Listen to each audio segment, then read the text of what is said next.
Good morning, students. Today I will teach you the seventh chapter from the history. Okay, students? Yes, name is Civilizing the Native Education the Nation. Okay, students?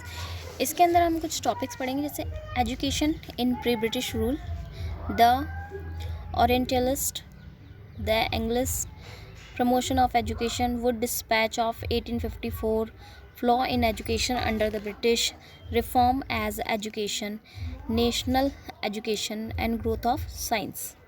Okay, now our topic is education in pre-British. यानी जब British नहीं आए थे उससे पहले जो education थी हमारे यहाँ पे एजुकेशन रूल वो कैसा था.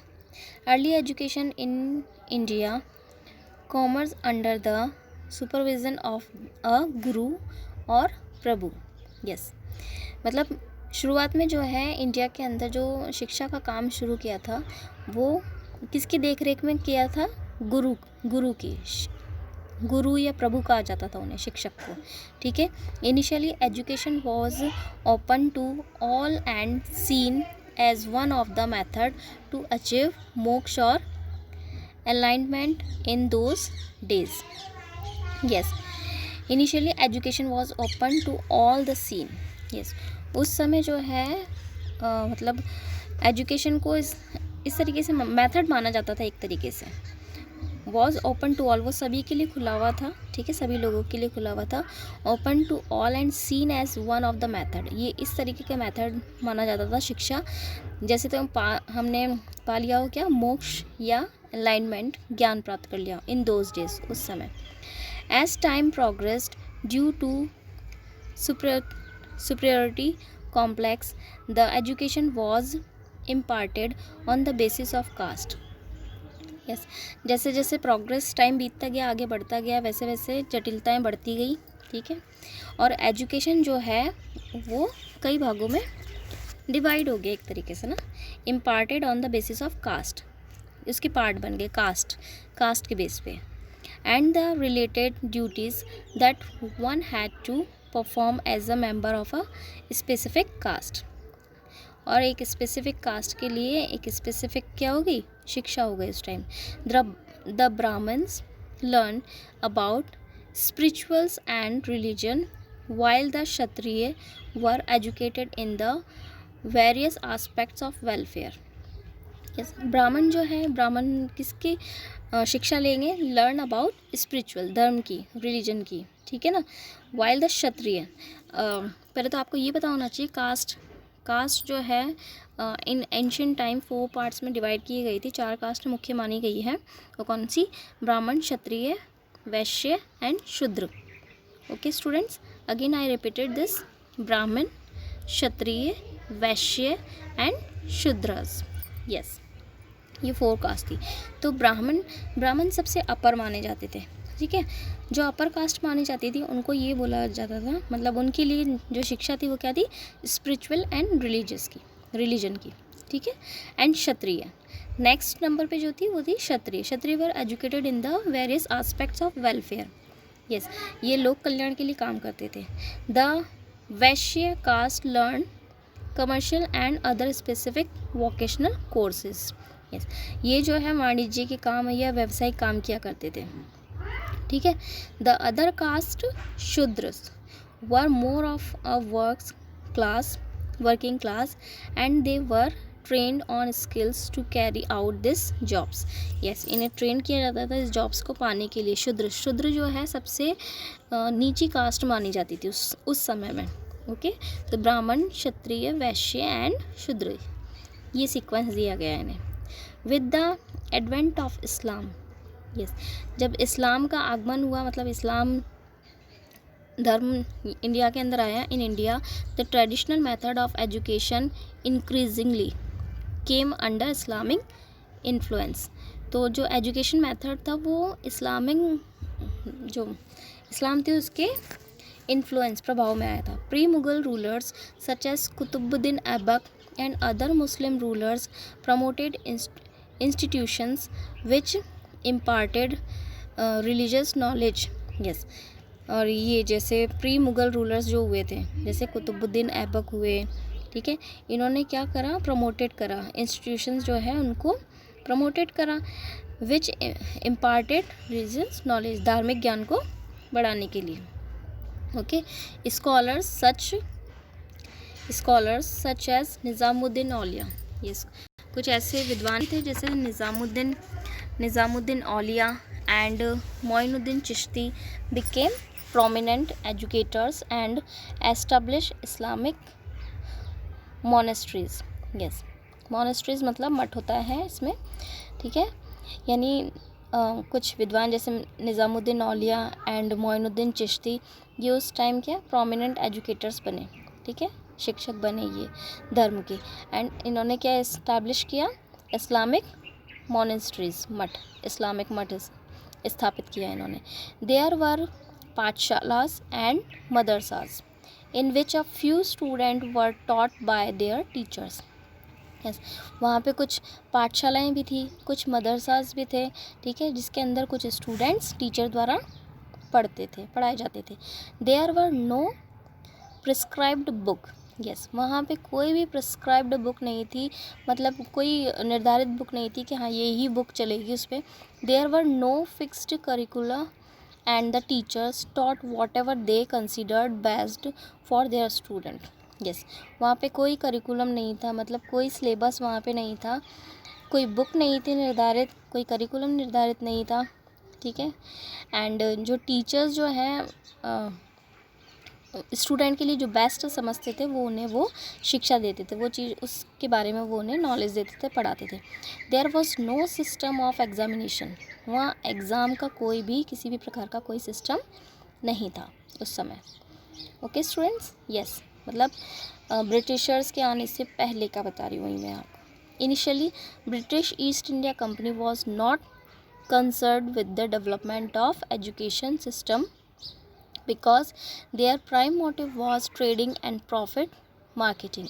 yes, British east India company जो थी उनका एजुकेशन के डेवलपमेंट में कोई रुचि, कोई इंटरेस्ट उनका नहीं था बिल्कुल भी। उनका सिर्फ एक ही मोटिव था, वो क्या था, व्यापार करना हमारे यहाँ पे और उससे प्रॉफिट कमाना, प्रॉफिट करना। To rule in India they plan to educate a small section of upper and middle classes to create a class. Indian is blood and color but English in taste, who would act as interpreters between the government and the masses. yes, इसमें क्या बताया है, to rule in India, वो क्या है, India पे क्या करना चाहते थे, शासन करना चाहते थे। इंडिया पे शासन करने के लिए उन्होंने एक योजना बनाई। योजना क्या बनाई कि उन्होंने भारतीयों को ही भागों में, मतलब कुछ क्लासेस में डिवाइड कर दिया, small section of upper and middle classes, ठीक है, ये डिवाइड कर दिया उन्होंने। और उन्होंने क्या करा, Indian is blood and colour, मतलब कलर और ब्लड से तो वो क्या रहेंगे, इंडियन रहेंगे, बट इंग्लिश इन टेस्ट, लेकिन उनका टेस्ट क्या हो जाएगा, इंग्लिश हो जाएगा। ये योजना बनाई उन्होंने, मतलब ऐसा कुछ करते हैं कि ये ब्लड एंड कलर से तो इंडियंस रहेंगे बट टेस्ट में ये क्या हो जाएंगे, इंग्लिश हो जाएंगे। Who would act an interpreters between the government and the masses. तो उन्होंने क्या करा, गवर्नमेंट एंड जनता के बीच में जो है इंटरप्रेटर्स करा।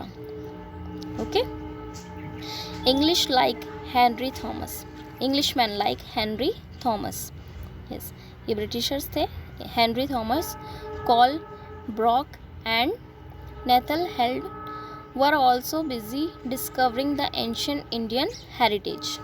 यस, ये लोग जो थे ये बिजी थे क्या खोजने में, एंशिएंट इंडियन हेरिटेज को खोजने में, पुरानी सभ्यताओं को। Mastering Indian languages and translating Sanskrit and Persian work into English, इन्होंने जो है मास्टरी कर ली थी लैंग्वेज के अंदर, और संस्कृत और पर्शियन लैंग्वेज को इन्होंने इंग्लिश में ट्रांसलेट किया था। Together with them Jones founded the Asiatic society of Bengal. Yes, बाद में जॉन्स जो हैं उन्होंने एशियाटिक सोसाइटी ऑफ बंगाल की क्या करें, स्थापना करी। And started a journal called Asiatic research, और उन्होंने एक पत्रिका जारी करी जिसका नाम क्या था, एशियाटिक रिसर्च।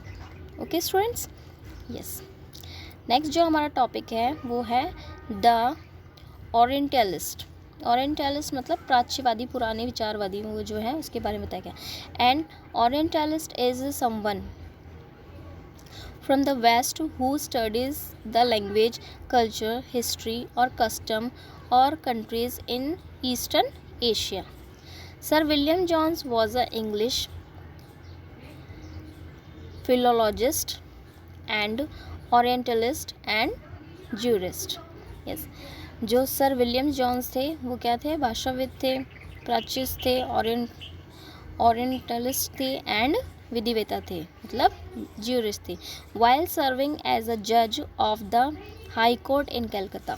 यस, जब इन्होंने एज अ जज के रूप में काम किया था हाई कोर्ट में कलकत्ता के, he became a student of ancient India. तभी से ही ये एंशिएंट इंडिया के क्या बन गए हैं, स्टूडेंट बन गए हैं। He studied ancient India text on different subjects and translated many of them. इन्होंने जो है बहुत से ऐसे प्राचीन टेक्स्ट पढ़े, इंडिया के ग्रंथ पढ़े इन्होंने, ठीक है, और उनका जो है बहुत सी भाषाओं में ट्रांसलेट किया। किसने, सर विलियम जॉन्स ने। Okay students, yes, he believed it would help the British. Yes, इन्होंने बहुत सी भाषाओं में ट्रांसलेट क्यों किया, क्योंकि ये इस चीज़ में बिलीव करते थे कि अगर मैं ऐसा करता हूँ, मतलब अलग अलग लैंग्वेज में उन्होंने ट्रांसलेट किया इंडियन हिस्ट्री को, ठीक है, इंडियन टेक्स्ट को जो है, तो उससे हेल्प मिलेगी किसको, ब्रिटिशर्स को, British to know about Indians. Yes, British जान पाएंगे किसके बारे में, इंडियंस के बारे में। And Indians would also know about their own history, और इंडियंस जो है वो खुद भी अपनी इतिहास के बारे में जान पाएंगे। And rediscover their lost heritage, और अपनी खोई हुई विरासत को वो फिर से पाएंगे। ये बताया था किसने, सर विलियम जॉन्स ने। ओके, नेक्स्ट जो हमारा टॉपिक है वो है the report of William Adam. The report of William Adam. In the 1830s William Adam a Scottish missionary. Okay, William Adam कौन है, एक स्कॉटिश मिशनरी है, tour the district of Bengal and Bihar. Yes, इन्होंने बंगाल और बिहार पर ये घूमे, है ना, उसका दौरा किया इन्होंने। He had been asked by the company to report on the progress of education in vernacular school. Yes, ये जो थे विलियम एडम, इनको कहा गया था कि ये जो है कंपनी के द्वारा भेजे गए थे ये विलियम एडम। ओके, और इन्हें ये कहा गया था कि ये जितने भी वर्नाकुलर स्कूल हैं उनका दौरा करें, ठीक है, उनके एजुकेशन का, प्रोग्रेस ऑफ एजुकेशन, कि उनके एजुकेशन में कितनी प्रोग्रेस हुई, उन्नति हुई वर्नाकुलर स्कूल का, इनसे कहा गया था। The report Adam produced in interesting, और जो इन्होंने जो रिपोर्ट प्रस्तुत करी वो बहुत ही ज़्यादा इंटरेस्टिंग थी। इंटरेस्टिंग क्यों थी, आपको भी जान के बहुत इंटरेस्ट आएगा। Adam founded that there were over 1 lakh pathshala in Bengal. Adam ने ये पाया कि वहाँ पे 1 लाख से भी ज़्यादा क्या है, पाठशाला है बंगाल में एंड बिहार में। These were small institute with no more than 20 students each. Yes, वो जो है 1 लाख पाठशाला जो है वो छोटे छोटे इंस्टीट्यूशंस हैं जहाँ पे 20 से अधिक स्टूडेंट्स नहीं हैं। ओके, मतलब सब जगह जो है 20 स्टूडेंट्स हैं। But the total number of children being taught in this पाठशाला was considerable over 20 lakh.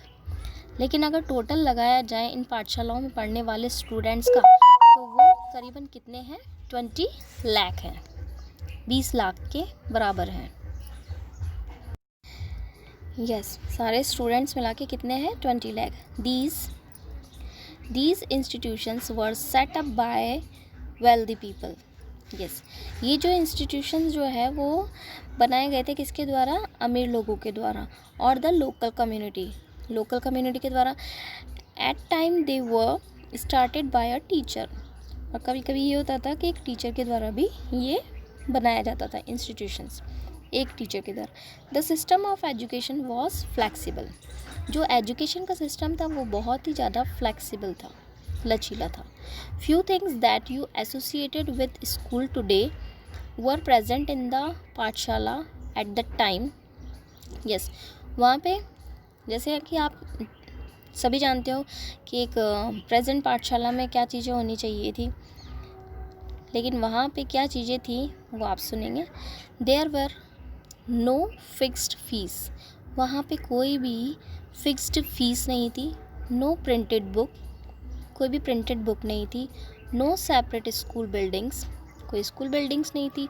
No benches और chairs, no blackboards, no system of separate classes, कोई सेपरेट क्लास नहीं थी। जैसे आपकी सेपरेट क्लास होती है ना, क्लास 8 की अलग, क्लास 6 की अलग, क्लास 7 की अलग, ओके। इसी तरीके से no separate classes.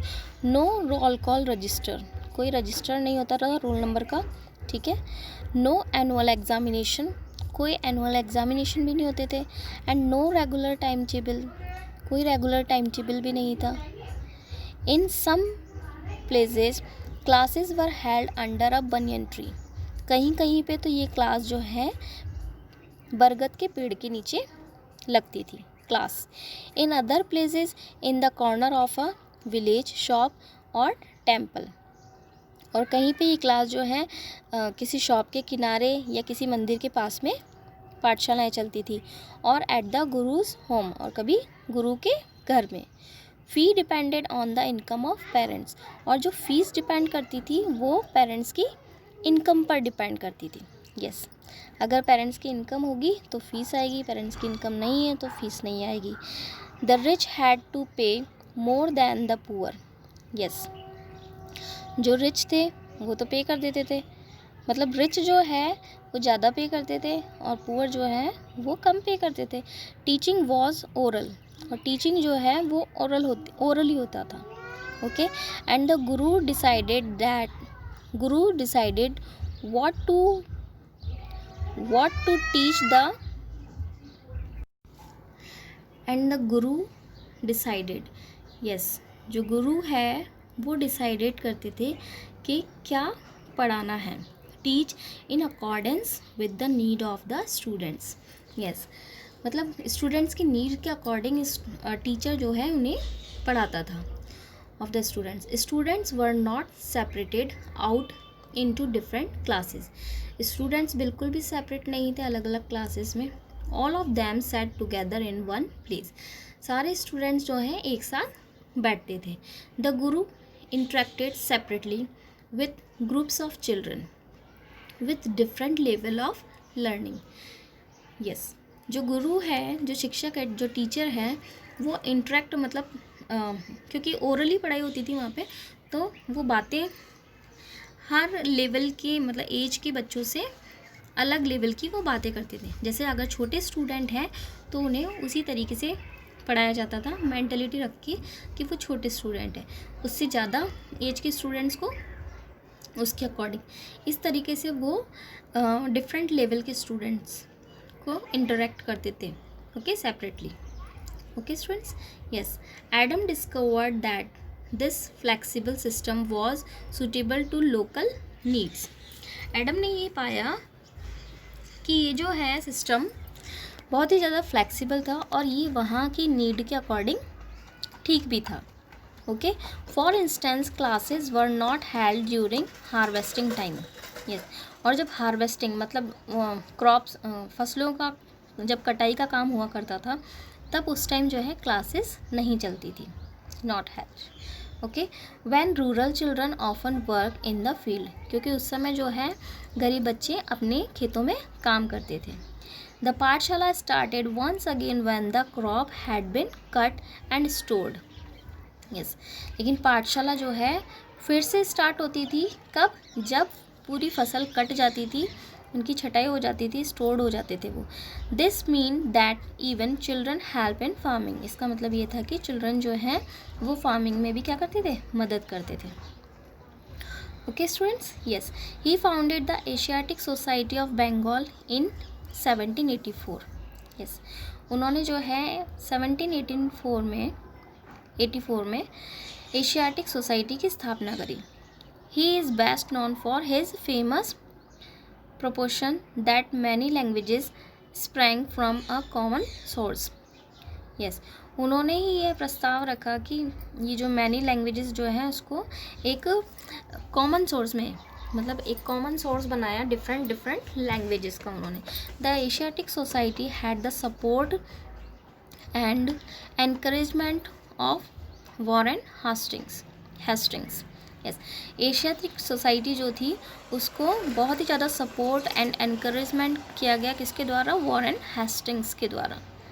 The governor general, जी वॉरेन हेस्टिंग्स जो थे ये गवर्नर जनरल थे 1772-85 में बंगाल के. Okay, through the decline its presidency until Jones death. Yes, Jones death की मृत्यु के बाद 1794 it was the vehicle for his ideas about the importance of Hindu culture and learning and about the vital role of Sanskrit in the development of Aryan language. Yes, ये बहुत ही अच्छा source था कि मतलब इससे जो है मतलब वाइटल रोल था किसका, Sanskrit in developed of Aryan languages में, मतलब Hindu culture and Hindu culture के बारे में जानने के लिए. ठीक है, ये एक सोर्स था.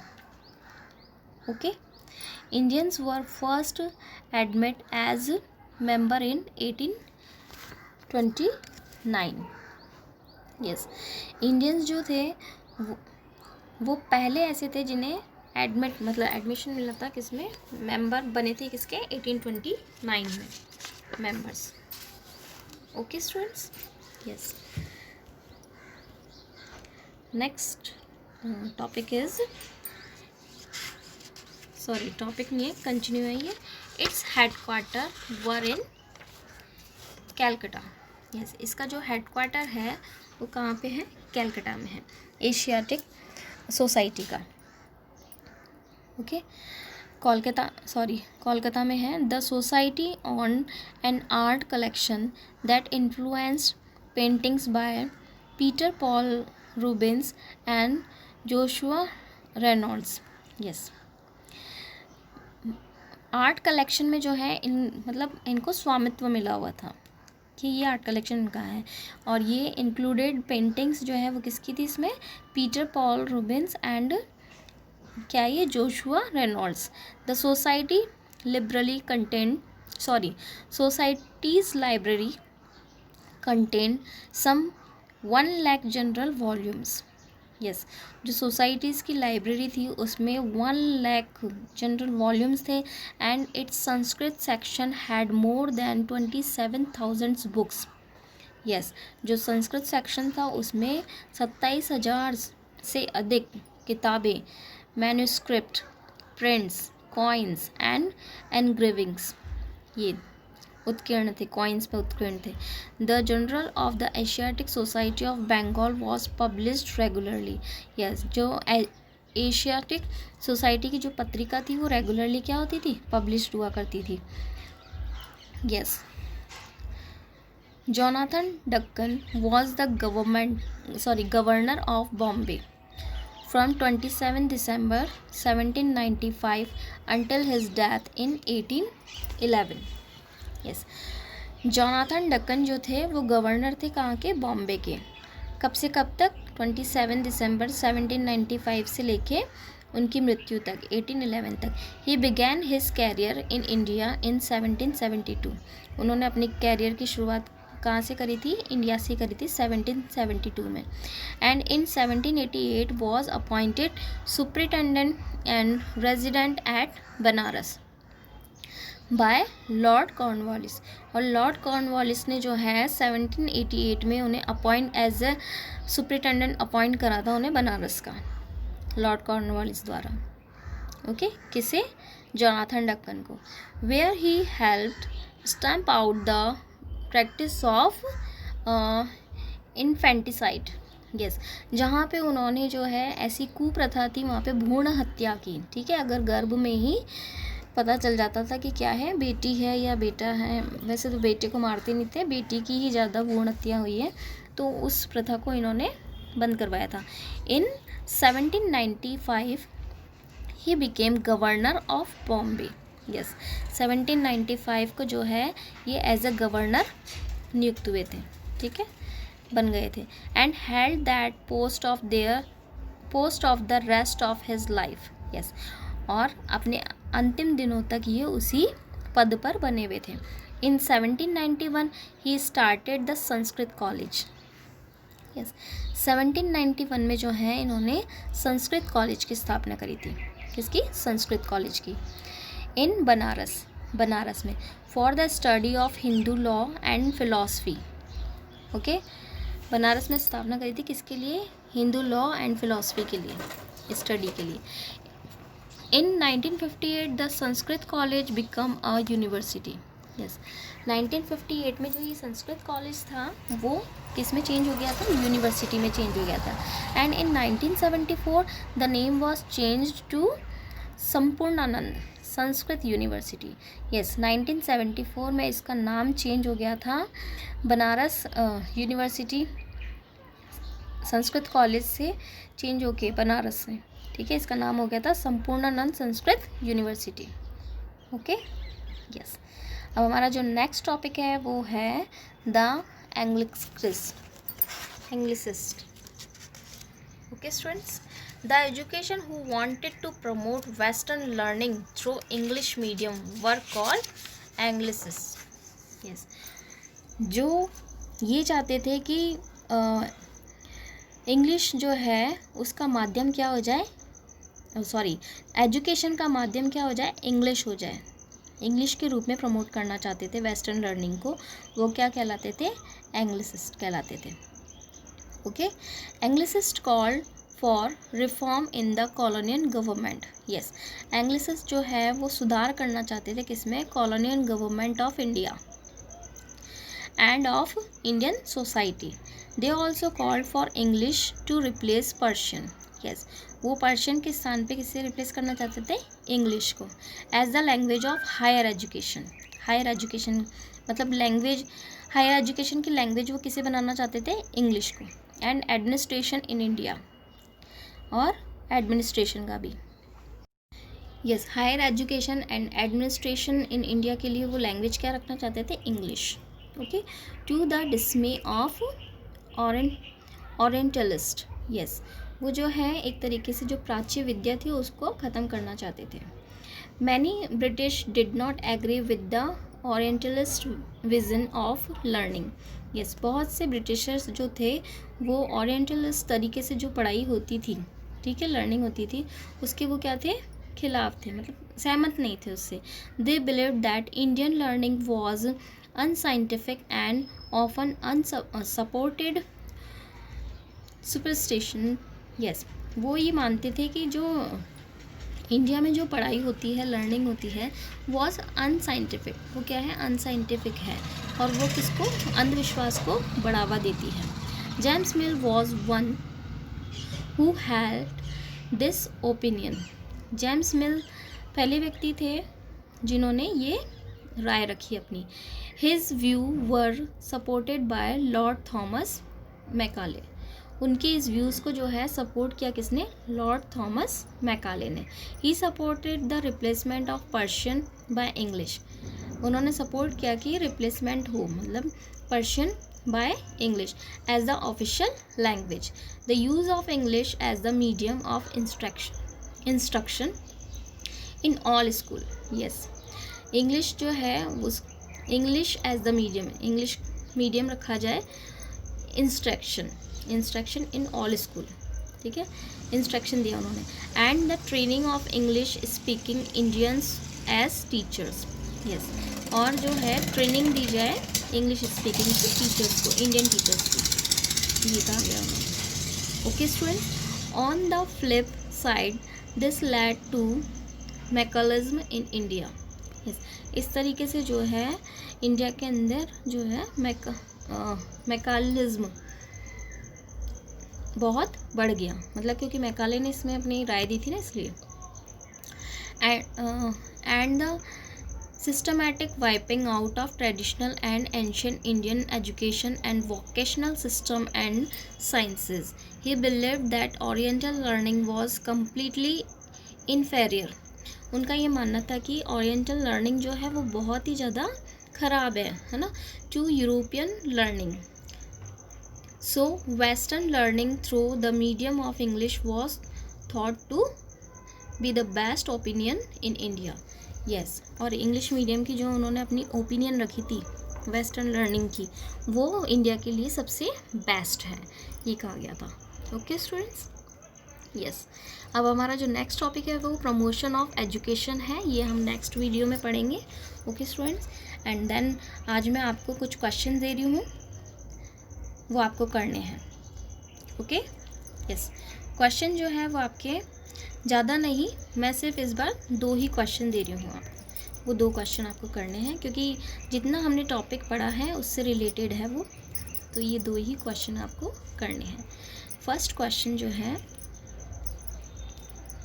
यस, फर्स्ट क्वेश्चन जिस पे पेज नंबर 74 लिखा है वो करना है आपको, और लास्ट 5th क्वेश्चन जिस पे 72 लिखा है वो करना है। Who were English, okay, name any 2 for them. तो इसका आंसर पेज नंबर 74 पे जो अभी हमने पढ़ा है लास्ट, यस, ये देखिए इसका आंसर यहाँ से आएगा, ये आपको लिखना है। The educators who wanted to promote western learning through English medium were called Anglicist. Okay, and 2 Anglicist के नेम देने हैं, तो फर्स्ट आप देंगे ये जेम्स मिल, एंड सेकेंड आप देना Lord Thomas Macaulay. Okay students, तो ये फर्स्ट का आंसर है। सेकंड जो हमारा क्वेश्चन जो मैं आपको दे रही हूँ वो ये है,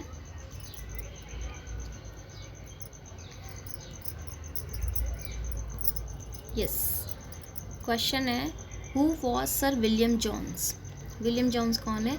why did he study ancient Indian text. उन्होंने जो है एशियन इंडियन टेक्स्ट की स्टडी क्यों करी? पेज नंबर 72 पे है इसका आंसर। पेज नंबर 72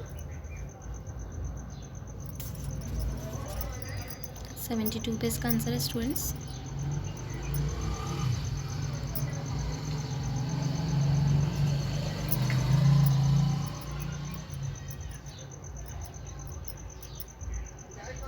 यस, यहाँ से आएगा इसका आंसर स्टूडेंट्स, तो यहाँ से यहाँ तक इसका आंसर आएगा। Sir William Jones was an English philologist, orientalist and ये पूरा आंसर यहाँ से यहाँ तक आएगा, तो ये आपको करना है। Okay students, yes, thank you students.